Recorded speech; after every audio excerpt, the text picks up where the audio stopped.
Myanmar unaute ral tan tan kut kan ron do na kan naute phapin anon do meka thanem ngai takin atlem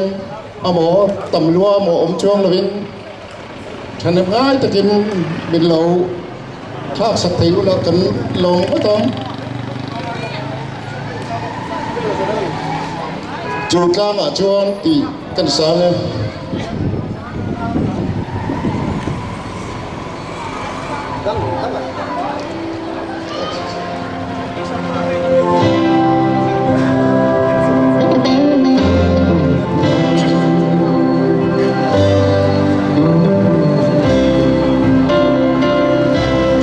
sắc naka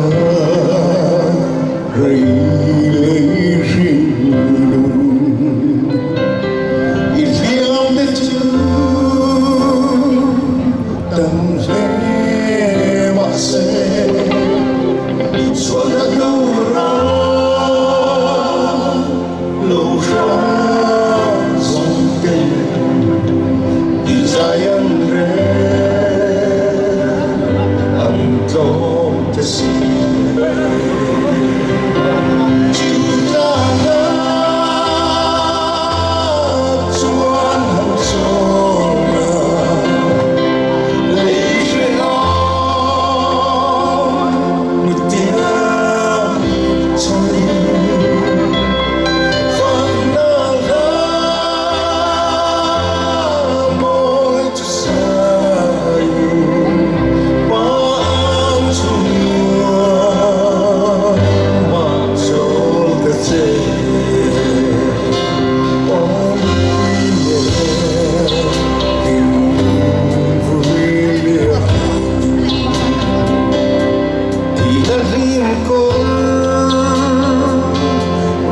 sống và rất xa đi ra anh yêu em không phải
trôi ta trở về